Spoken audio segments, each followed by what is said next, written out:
Okay, so my Broadway Limited Vanderbilt Hudson finally came in. Um, like some of you, I'm sure you've had it on pre-order forever, but they finally built them, finally released them, and here it is. So we've got Paragon4 Rolling Thunder. Mine is the version with the disc drivers. And of course it has Paragon4 sound DC, DCC with smoke in HO scale.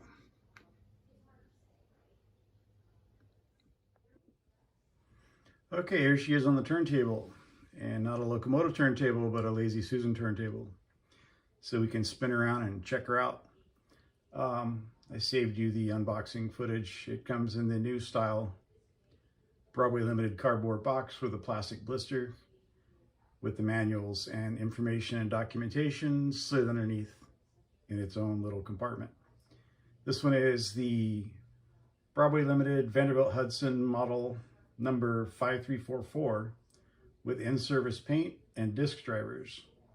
Has Paragon4 sound DC and DCC with smoke in HO scale. So let's check it out.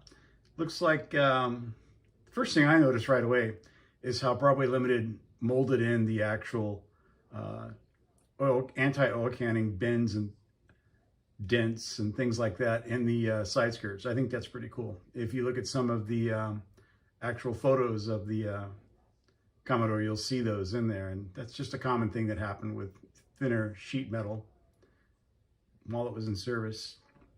They would put the panels or the sheet metal on a big pan brake and put an X bend across the center. You can see the X's in some of those, and that would help stiffen the sheet metal up to keep it from what's called oil canning. So yeah, I thought that was pretty cool. Looks like we also have roller bearing side rods, and I believe the let's see if we can zoom in. Yeah, the Hudson's had a booster engine, I think is what they called it. And there's actually two small steam cylinders on that trailing truck that drove that rear wheel to help them with more tractive power at lower speeds. They were built for speed, so they didn't do so well going slow. But yeah, that's why that rear truck looks a little different. It's a booster truck. Let's see, this is pretty good amount of zoom here. We can just pan and maybe spin around here. Let's check it out. We got rivet details, we got the handrail, and of course this one has the white wall paint job and the white pinstriping. That is supposed to be the in-service paint job. It's kind of a really dark gray.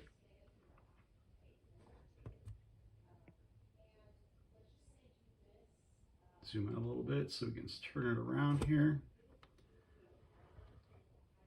Come around to the front. When you unbox the model, the fairings on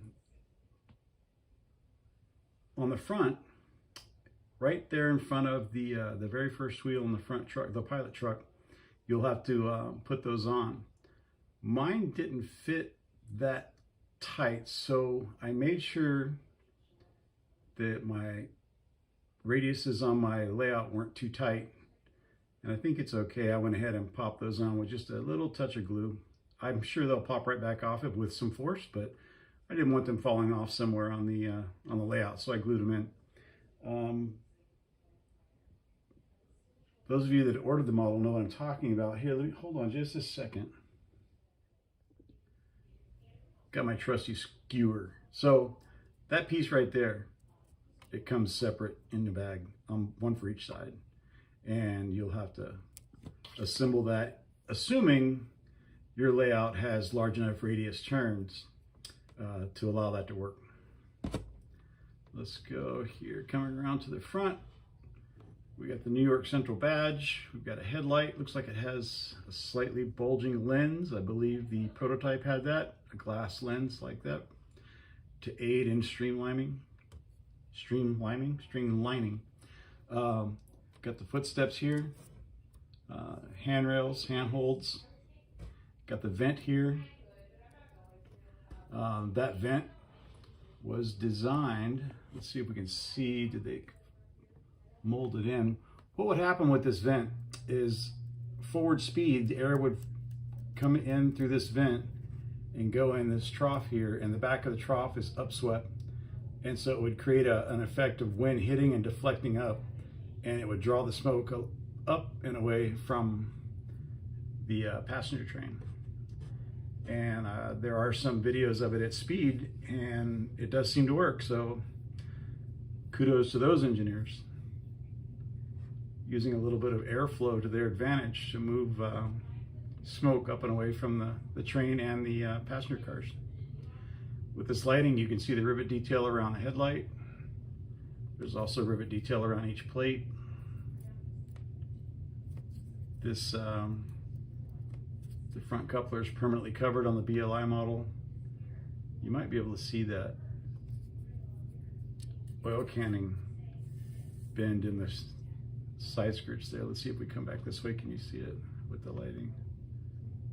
Yeah. Let's go around here.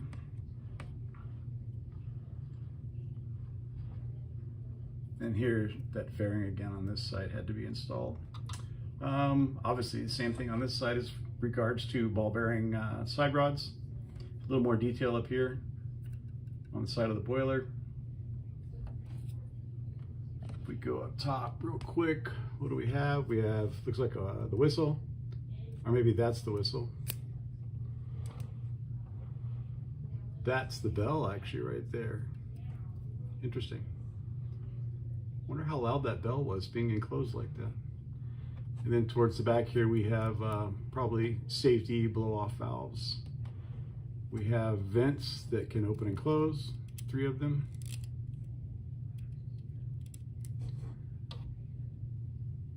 And we have crew figures in the cab. Have I think a deck here, yep, that lowers, raises.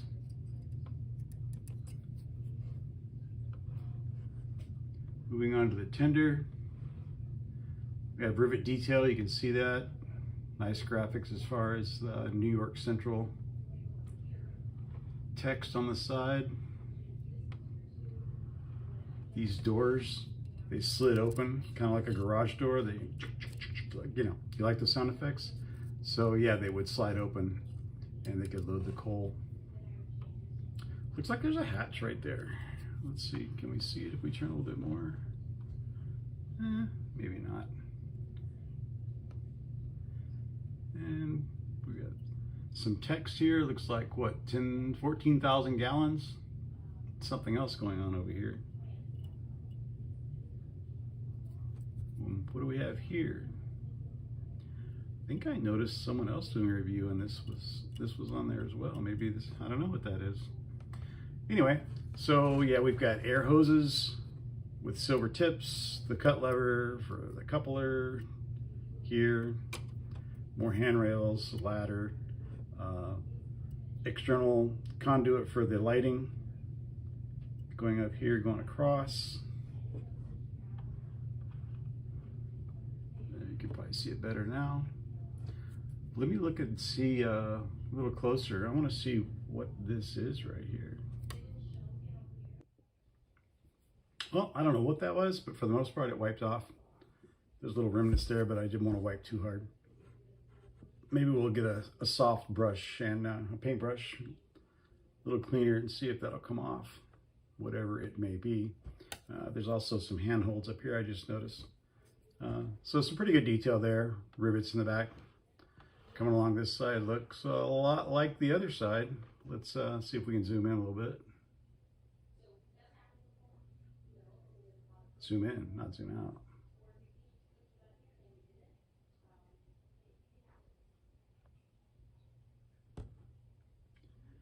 Yep. And so we're back on this side. You can see the cylinders for that booster motor there. Here and over there. Got crew cab, crew in the cab. And I think that's about it as far as looking at her on the turntable. Let's roll her on her side and check out the belly. The belly of the beast. Stand by. Okay, here she is on her side. One thing, I always put a piece of silicone RC airplane fuel line on my pins to keep them connected. That way it keeps from stressing out the wire connections when you're handling the model. Anyway, so looks like on the bottom, very similar to all the other Broadway Limited 464 Hudsons. We have a rear truck that just pivots on a center pivot. It pivots here, and here is spring-loaded. It's pivoting around that section. We have traction tires on the rear driver, which is also the one that's geared to the motor. The other drivers are driven by the connecting rod, like the real locomotive. Coming forward, it looks like it's designed a lot like the pilot truck's designed a lot like the trailing truck. It's connected here where it pivots, and there's a pivot point here with a spring.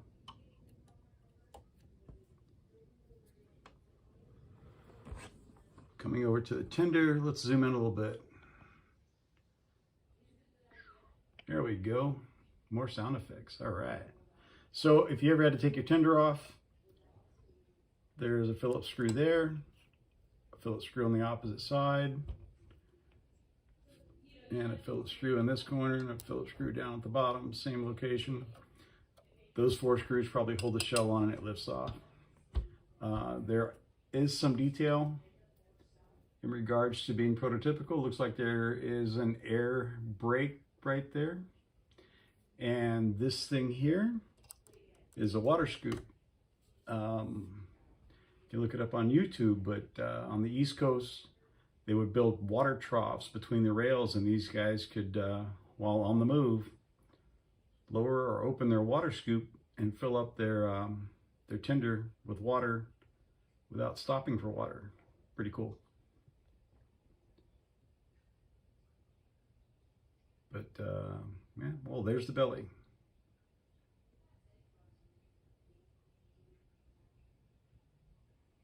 All right, let's put her on a programming track and see what we got for sound and all that good stuff.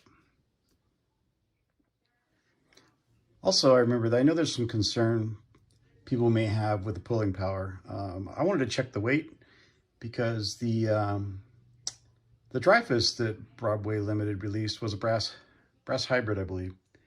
And I wanted to see how this stacked up weight-wise against that. So it looks like we're sitting at, what, 26.2 ounces, 743 grams, or 1.63 pounds, whichever method of measuring you would like to use. Let's throw the Dreyfuss on and see what we got. It's like we got a weigh-in going on here. Boxing match upcoming. So the Dreyfuss on the scale is 1.55 pounds, 24.8 ounces, or 705 grams.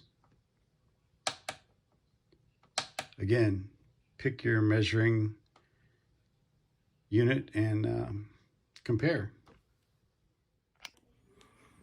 Okay, here's your literature. It's in a little cubby in the box underneath the blister pack. You got your Paragon4 with Rolling Thunder Steam Locomotive Operator's Manual. Multiple pages. Talks about CVs, volume controls, all kinds. Operation on DC and DCC, parameters you can change, etc. You also have your function cheat sheet. This side is the default function key definitions for DCC operation in Pro mode. And then on the other side is the standard mode. It actually says see reverse side for Pro mode. Anyway, if I were you, I would head on over to Broadway Limited's website, and I would download the Paragon4 Steam Tech Manual. There's a lot more information in there that you may be able to use in the future. you'll do yourself a favor by grabbing that and reading through it.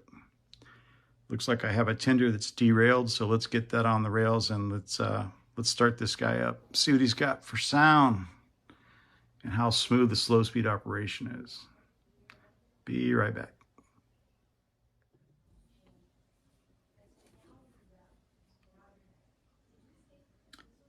All right, I've changed the address using my NCE power cab on my test track.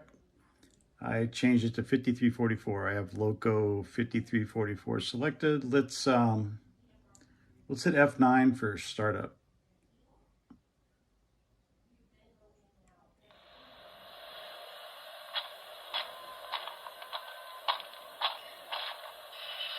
Got the guy walking out to the locomotive,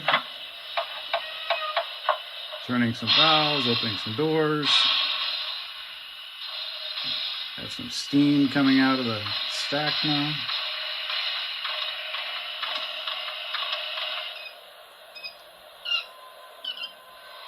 He's still turning valves. Obviously, this is the extended startup.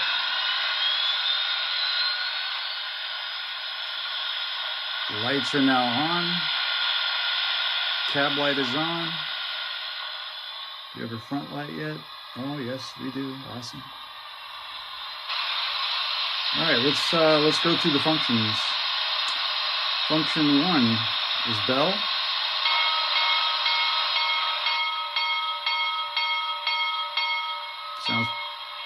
Sounds pretty good. Curious about the whistle on this one.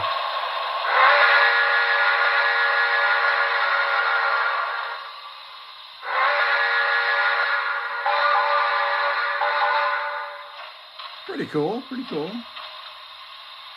Coupler sound.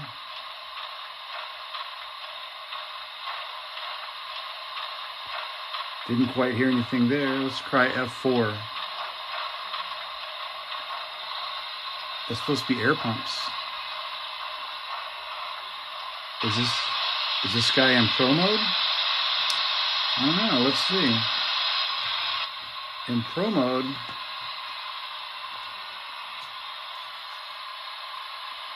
F4 has no effect. F3 turns the rear light on and off.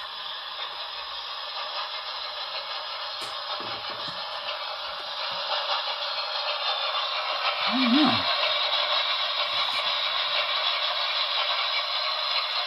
Let's see, F5 should be blow down. We could definitely hear that. Yeah, I think we're in standard mode. Let's go back to a coupler sound. Maybe not. How about water fill? F6.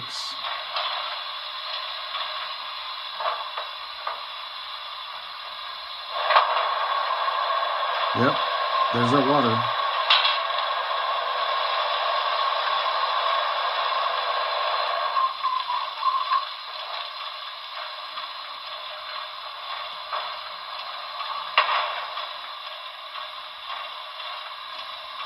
Okay, let's go to 128 speed steps. Let's see how she does taking off. Speed step 1 of 128.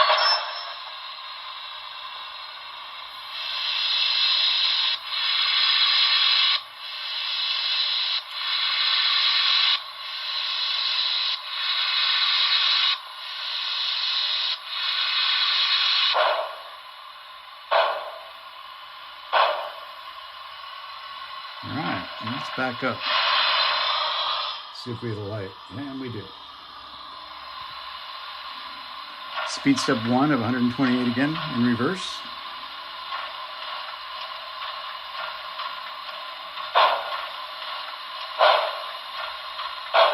Speed step 2. 3. 4. 5. 6. And in case you're wondering, yeah, that's my wife.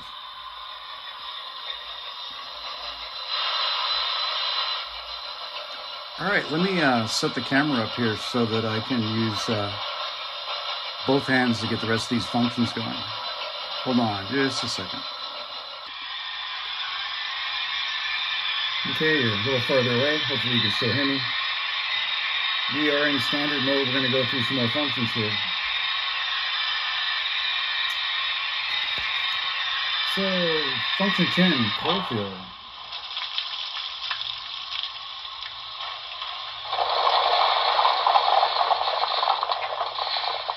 That's coal fill and auger.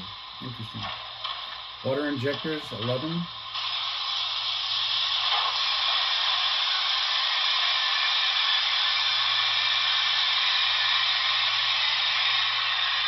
Brake set, 12.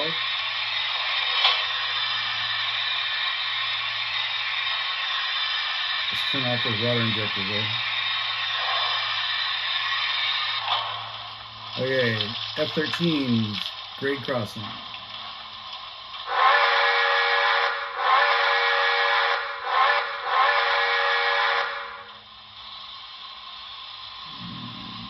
F-14 station sounds. I mean, how many people actually use these sounds? I know I don't. I use like 1 through 9 and I'm done. But anyway, let's go through all of them.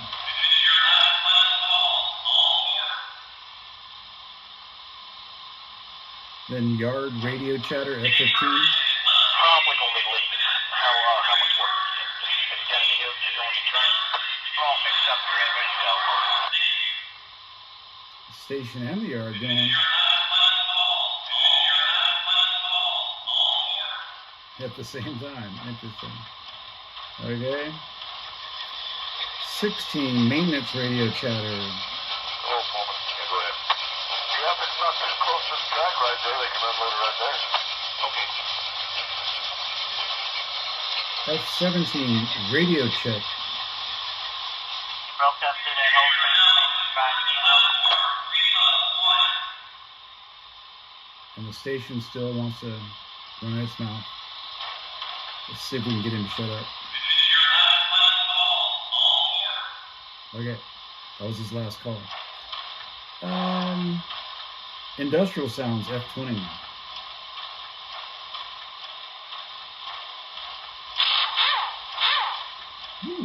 Dugga dugga. Lumber mill sounds, 21.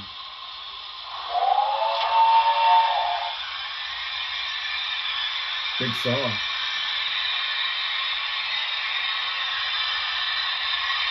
F-22 is a whistle toggle. So what's she sound like now?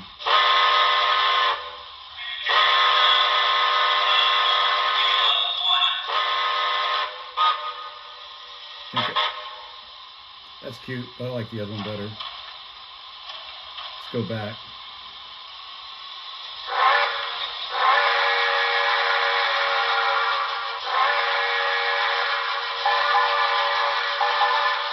Yeah, that's better. F-23, track sounds. I don't know if that's click and clack. Probably has to be moving. Yep.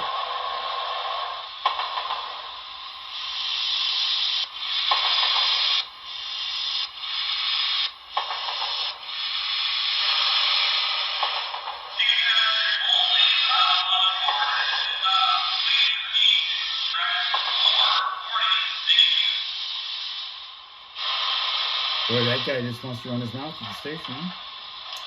Long whistle. F-25.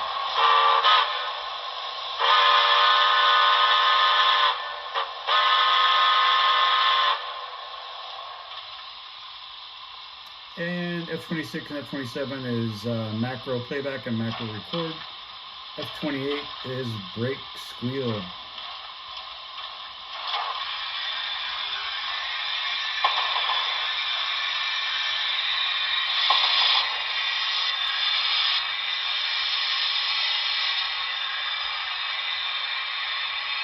Turn that off. And that's all your functions. I think it's time to put her on the track, see what she'll do.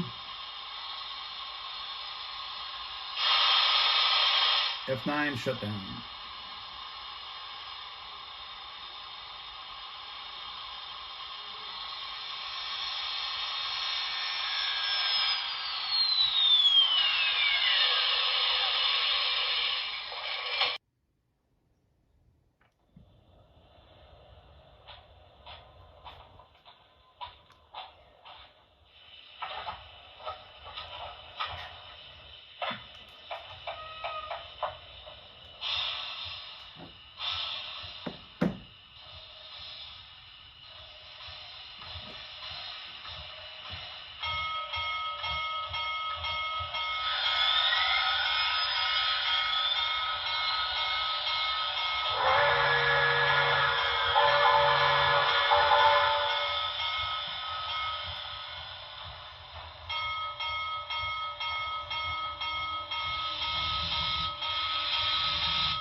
right, up first is the Hudson.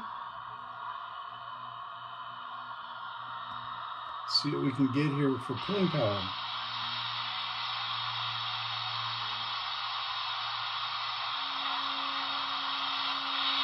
It's going to spin the track up underneath me.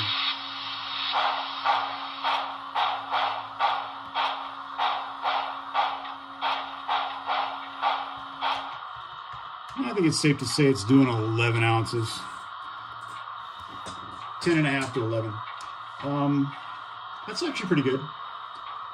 Big boy's like, I think 15. A typical Bachmann steam locomotive is 3 to 4.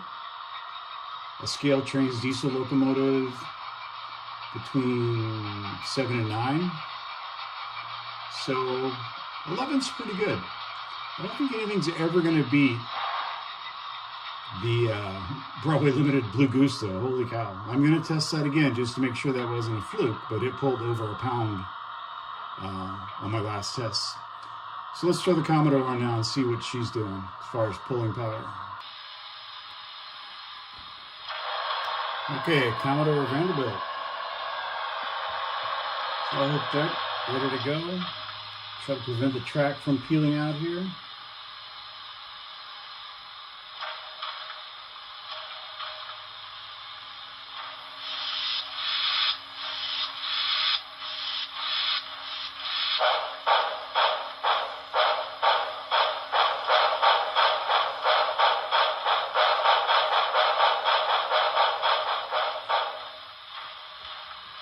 Pretty similar to the Dreyfus actually, 10.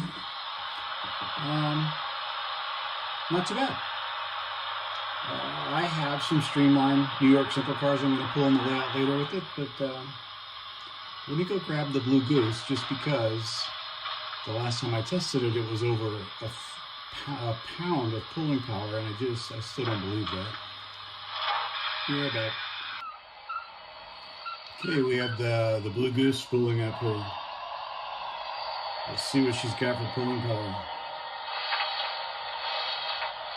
Gonna reset this. And let's go. Oh, yeah, it's pulling.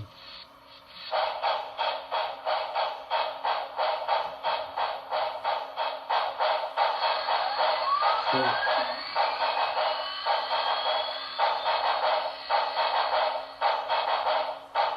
it's got a section in where it pulls really hard. So 11.8. So the Blue Goose and the Dreyfus are pretty close. So that section of track that I did my Blue Goose test on must have had some VHT on the rails, because man, she was hooking up and pulling like well beyond 16 ounces. So anyway, they're all in the ballpark, right? Between 10 and 11, 11.5. And that's pretty substantial pulling power. I don't know that you're going to have any problem pulling a passenger consist with those, as long as they're decent, you know, decently rolling passenger cars. I know BLI's daylight cars actually require quite a bit of pulling power. I don't know about their other passenger cars, but a lot of the passenger cars that are available to us, if they're not brass, you know, River Rossi or Athearn or even Bachmann, those all roll fairly easily with their metal wheels. You should have no problem pulling 9, 10, or 11 of them, even on a 2% grade. We'll see here in a bit while I pull the cars that I have, the New York Central cars I have around the layout, but shouldn't be a problem. And let's get back to the New York Central Commodore Vanderbilt review.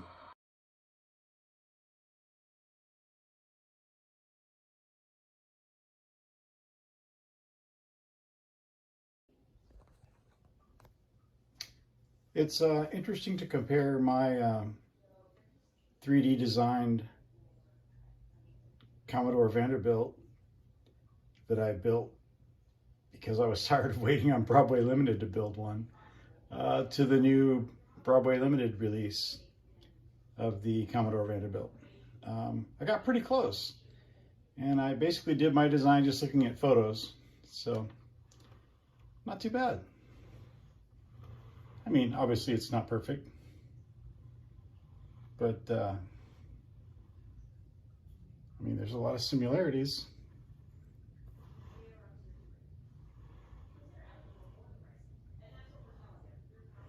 I actually think, I mean, the real photo I saw seemed this front knuckle coupler, mine might be more accurate, but who knows if the photo I was using was real. I mean, what's real these days, right?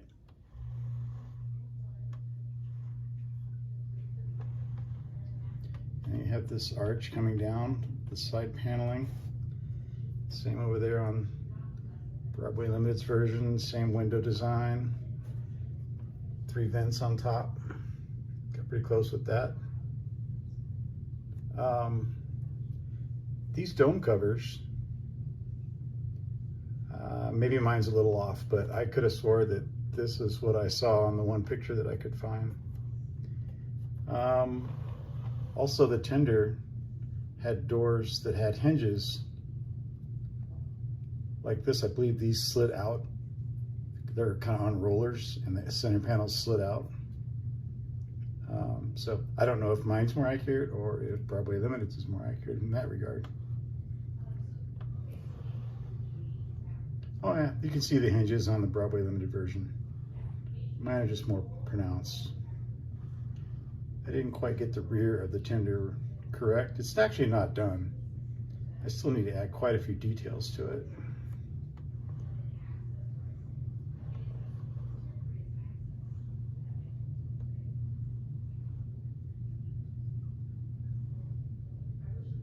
I like how you can see it.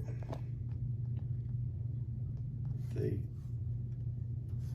did the anti-oil canning bends in the sheet metal, which is probably how it was in real life. They would take large pieces of sheet metal and bend like an X in it, right?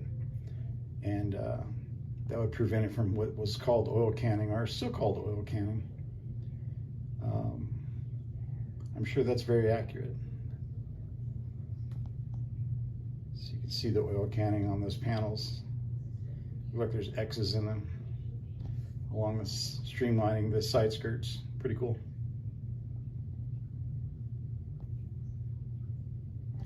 This design here, how the streamlining carried on down to the front, it was kind of difficult to do in CAD, but I got it. Interesting. Pretty close. Anyway, that girl did the job until this girl showed up. But maybe I'll paint this one half of it red, and I'll have a paste setter, homemade paste setter. That's actually not a bad idea since it's already gray. Anyway, just thought it was interesting that I got that close based off of just pictures, and I designed that on Tinkercad, which is a pretty basic CAD program.